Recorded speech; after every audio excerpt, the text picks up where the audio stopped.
How's it going, everybody? Welcome back to the USM Dynasty here. We are in week 2 and we play FCS Southeast. So, theoretically, a game that we should win. And the other games we're going to look at today are USF versus Alabama as we play USF in week 3, Texas and Michigan, and Tennessee versus NC State.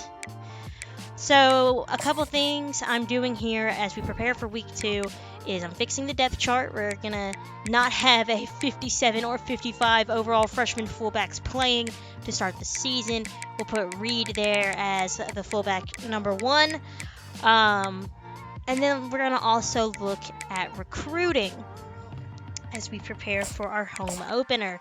Hopefully, we can easily take this game, but I mean, there's no guarantee with how I play this game, but I'm really trying here.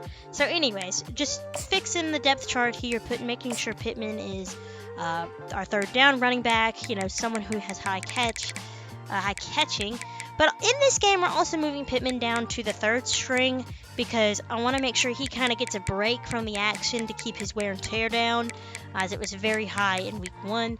But we wouldn't mind having him third down, get a few plays in here and there, as this should be kind of a break for our players. So that's the depth chart updates. Let's also talk about recruiting. So when it comes to recruiting, we already have some players who are ready for visits, and I want to get as many in early as we can. So Jake Boyce is ready for a visit, so we'll go ahead and schedule him for week 3 versus USF. Proximity to home is an A, or an A minus, I think. But still, it's important. It's big. And basically, when I'm scheduling these visits already, I obviously can't schedule all of them. I want to make sure that they have a proximity to home. If they don't, like So doesn't have proximity to home as a plus yet for us, a positive, so I'm not going to offer him a visit just yet. He is a gym though, so I want to try and get him in as soon as possible, but I need to find some information. Keenan does have proximity to home as one of his positives, so let's try to bring him in versus USF. Hopefully we can get the win. That'll be big if we can. And then let's see if Lanier has, I don't know why I'm looking at so again, but here we are. But if Lanier has proximity to home, he does not. And then finally, Brutus here does. So we will schedule in Austin Brutus, the cornerback, for a visit. So we have 3 visits scheduled for week 3 versus USF. That's why we're going to watch their game versus Alabama to get the highlights this week, kind of see what they're up to and how they play the game. And everybody else will just kind of wait and see, maybe find that last positive deal breaker and go from there.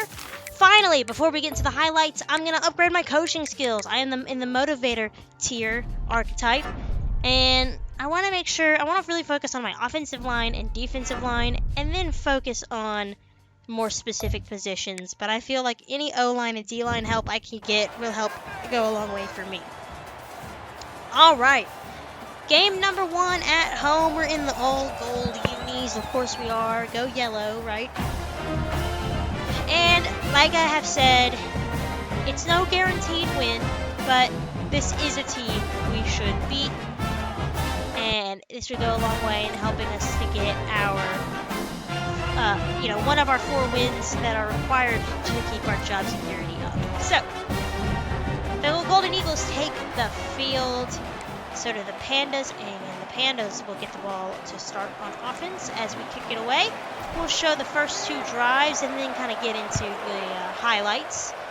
So they have the ball, and they're going to run it up to the 18.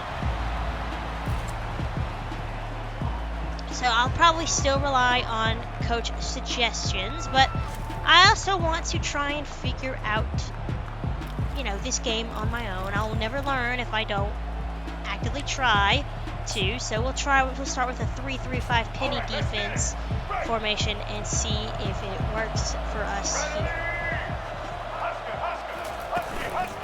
they're going to hand the ball off to their running back, and he's going to pick up an easy first down. So automatically I'm like, don't like that. Let's try something else. I like the nickel formation. That's one of my favorites. Dime's not bad too. I don't really use the 3-4 much, but we're going to start with the nickel and make some adjustments and see if we can shut them down. 1st and 10 on the 31. And there we go. Play in the backfield and no gain. A loss of 1 yard, in fact. Here we go. Do the show. Right. Black 18. Black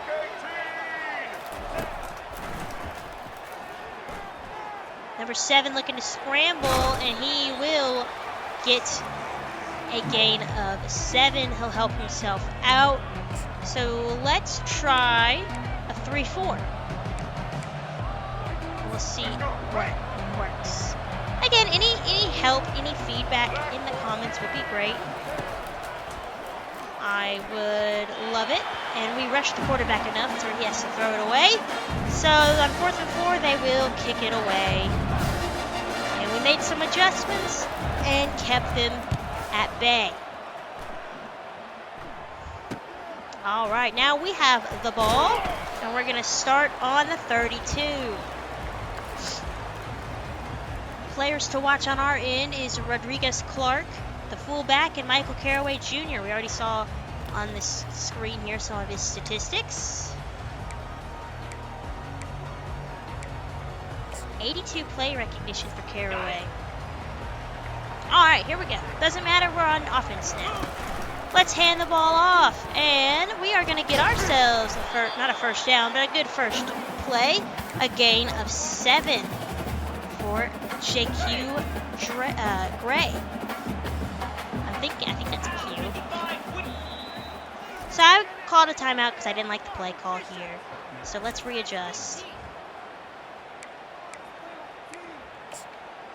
Impact player ratings here you see for Rodriguez Clark. 88 speed, 87 carrying. We love to see that. Pittman is out there. And there's the first down. Last game for Rodemeyer. 228 yards, no touchdowns for him. As we lost game 1, of course, against Kentucky. And a gain of 2, a small pickup there.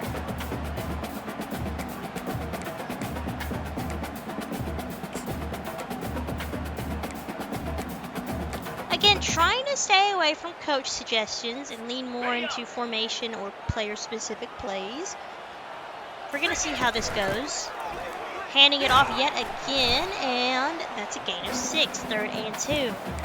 Now with my 3rd downs, y'all know I love to go with my cross plays. They're my favorite.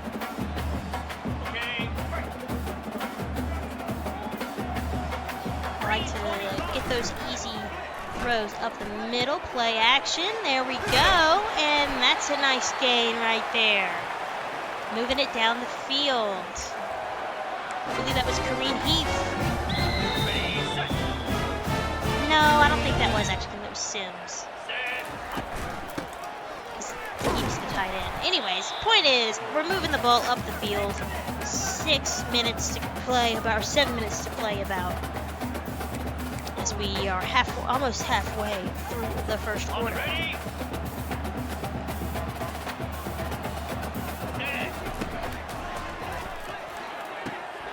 There's Heath, it looks like, and he's going to pick up the first down.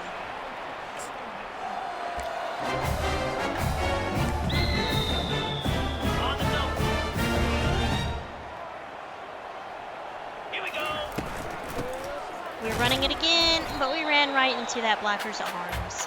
How sweet for a gain of 2.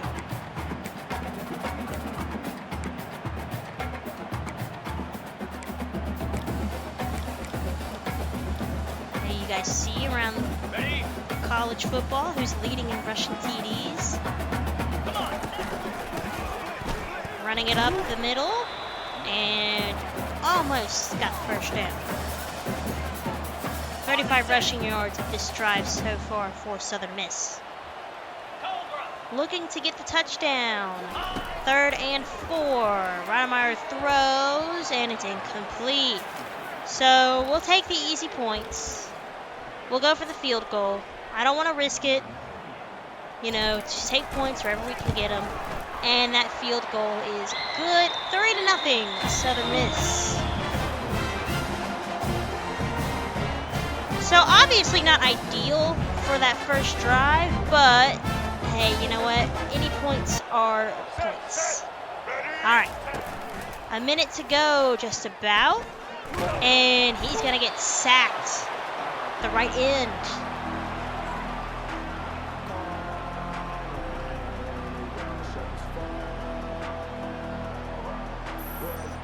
And that is Jaleel Clements. As we watch the replay here. And here we go again. And the right end's going to sack him again. Here as we wrap up the first quarter with a 3-0 Golden Eagle lead. Love to see that. This time it's Jameer Lewis, the junior, getting in there. So both right ends doing a great job on defense. Now something you're going to notice here is I am showing some longer passes because I was really proud of those. And there we go, first touchdown of the game. We take a 10-0 lead. This one to the wide receiver out there. But I also just, like I said, I wanted to show off my ability to throw the ball a little bit deeper, playing an easier school. And there's another touchdown, his second of the game, 17-0 Golden Eagles. We approach halftime. Rydermeyer throws up the middle, and that's a nice gain. Up the middle again for another nice gain and another first down to the 33.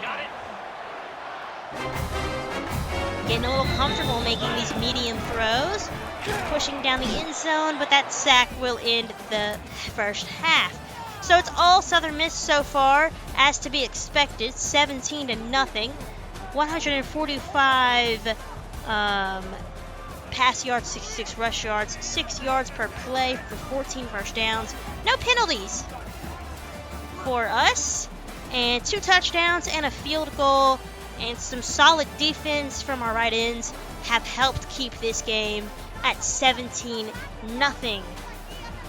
2 touchdowns in the second and a field goal in the first, and it's been all quiet on FCS Southeast's end. So we've been able to make plays defensively. To the third. We are back out there with the ball. Rydermeyer is going to get sacked again. 4th and inches. Going for it, but we can't complete the pass. Still 17-0. Been a pretty uneventful third quarter. That's going to be a great run by number 28. Good call from the Pandas offense there. 1st and 10 on the 37. And play action up the middle, but intercepted. So instead of us throwing the interception this time around, we catch the interception. Rydermeyer back out there. And that's going to be a catch for the first down. At midfield now. Up the middle. Plenty of room for him to get the first down. On the 29. And he's going to make it all the way to the 4. 3rd and goal, intercepted in the end zone. You can't make a play like that. And dare I say, this is about where the Pandas start to make a comeback. So, defensively, we have been using nothing but dime defense, and it's been working. However, now we're about to see some holes in our defense. Number 11 runs right past him and finally gets stopped there but that is a great gain for the Pandas. They're looking to bring it in, and they will do just that, rush with a rushing touchdown. So this game gets a little bit more interesting, 17-7. Second and 4, 3 minutes to play. The quarterback trying to avoid getting hit, and he's taken down 3rd and 9 for a loss of 5. So no huddle offense for the Pandas. We got to get out there. Looking to throw it again. And he's going to scramble, and he has so much room to run, and he's going to pick up the first down and some. That's the second time in this video he's made a play like that. And they're going to get another touchdown. So this game went from all Southern Miss to all FCS here. 14-17. We have got to keep the ball where it is. It'd be nice to get a field goal or something, you know. Well, no, we need a touchdown really to put this one out of reach. So we're going to finish the rest of this out in the video. We're going to play the last minute 33 in the video because it turned out to be a lot closer of a game than I wanted it to be. So we're going to try to create some distance.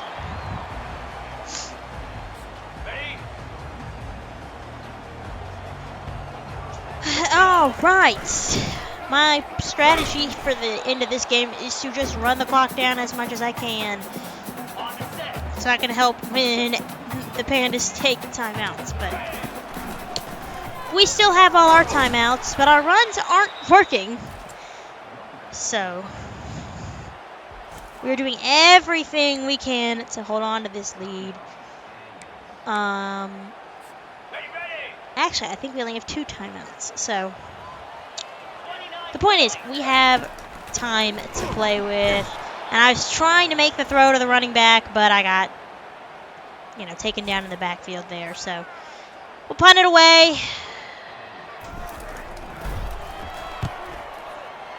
And now we just have to play defense. But like I said earlier, they caught on to my dime defense. It was really working for the majority of this game, but they've started to catch on. And so I'm not sure what I'm going to do. I think, though, my thinking is to rely heavily on the cover 3 and the cover 6. Something that really puts a lot of pressure on the quarterback.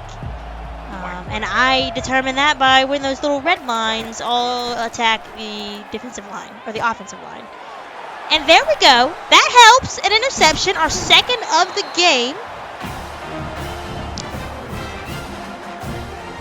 Little Jer Bear here, our cat, is in the little corner of my desk, looking really cute, trying to paw at me. But anyways, that's not important. What's important is football. And we have an interception. So we get the ball back here with a little bit over a minute left to play. We just have to hold on to it. Now, we could kneel, but honestly, that's not fun. Let's try to run it out. If this doesn't go well, maybe we will kneel. Handing the ball off and right into the arms of the defender, so I lied. I'm going to kneel. Got to protect this lead. And if it gives me the option, I don't, why wouldn't I do that? I've never seen this in, actual football, on TV, so is this a common thing? I don't know, but Coach suggested it. And I just wanted to secure this victory, and that we do. The Pandas make it interesting with a big fourth quarter push, but they can't come out on top. Dakota Thomas, the wide receiver, number 7, is our player of the game. He had 4 catches this afternoon with 36 yards and 2 touchdowns. A few interceptions. Good play defensively for us, and we take this game. So we improved to 1-1. Next week's game against USF is a lot more important, I would say, as we have a couple of recruits coming in. So we'll check out the highlights. So Alabama looking to actually win their first game. They've lost last week to, I believe it was Western Kentucky, in a major upset. And we're hoping that they can kill USF's momentum as USF comes in having won in week 1. So the Crimson Tide take the field, and we are going to be underway here in Alabama. We face USF next week, which is why we're taking a look at this game. And here we go, picking things up in the first quarter. And Milroe gonna fire down there for a pass. 3rd and goal as Alabama looks to answer first here.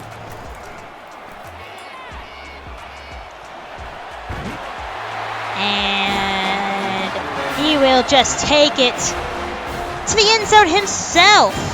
Milroe with the touchdown. 10-0 Alabama. On to the second.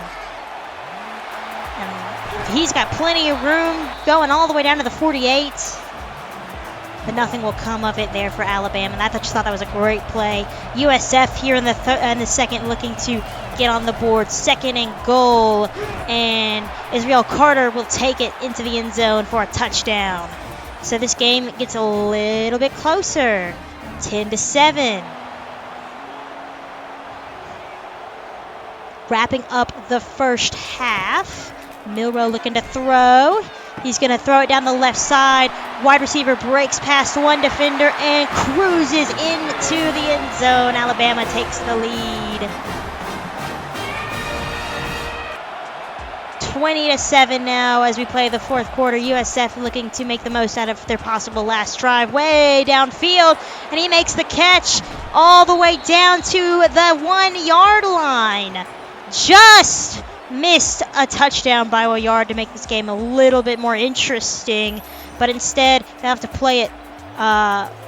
They will have to play 1st and goal. Great throw by Israel Carter, trying to get his boys back in this.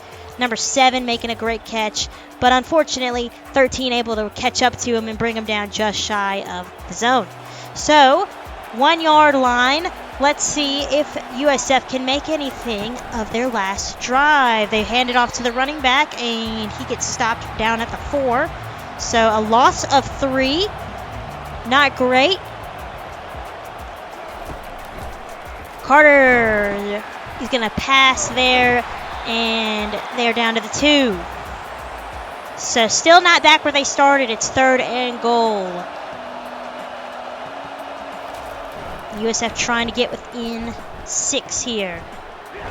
But that sack is going to end.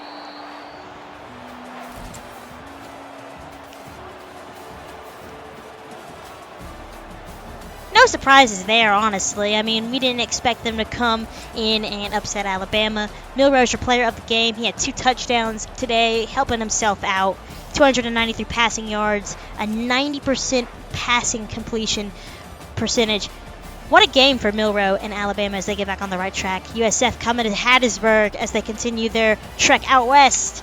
And we're hoping to get the win. But we have more highlights to look at. Next up is Texas and Michigan. So we're obviously very familiar with Michigan as we have a current dynasty with them on the channel. And in our dynasty, we beat Texas. Texas is ranked number 2 right now in the top 25. Michigan barely in there, hanging on at number 22 after a loss their first week. We'll start the game with Texas getting the ball here. I'm sorry, Michigan getting the ball. And they are in the red zone. 2nd and 10. Orgy looking to throw up to Loveland. He dives in and makes the play. It's a touchdown. Michigan up early 7-0 here at the end of the first. Texas, however, is looking to bounce back here at the delay of game penalty. So we'll see if Michigan's defense can prevent the goal here. Almost said the run. 2nd and goal on the 8. And Ewers will hand it off. And the running back is able to run it in for a touchdown. We're tied 7 apiece.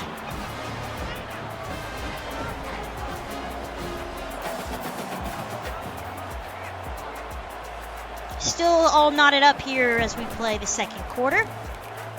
Orgy looking to throw down the line, and that's a nice play by Loveland to get his boys near the red zone. 1st and goal on the 1. Michigan looking to take the lead, and I think it's Edwards. Donovan Edwards, there it is. Rushes it in for a 14-7 Michigan lead.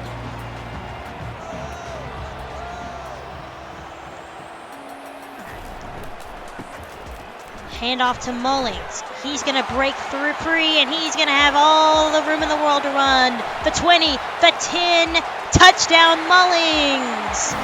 Was able to break past the defensive line for a touchdown, and it's a 28-7. We play the fourth. This game's going to get a little bit interesting.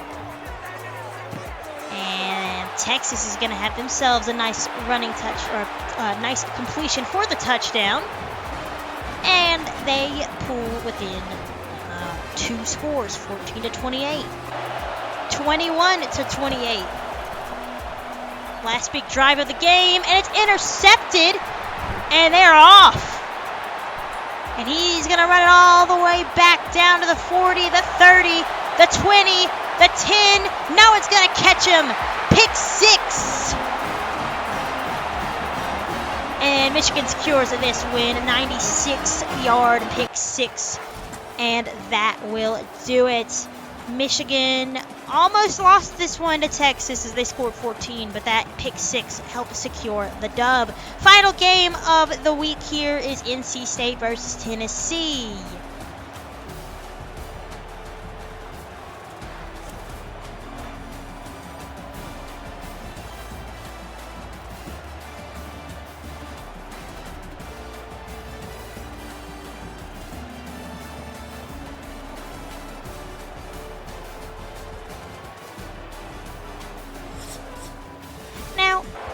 This game, I'm going to just be real with y'all, it's kind of boring.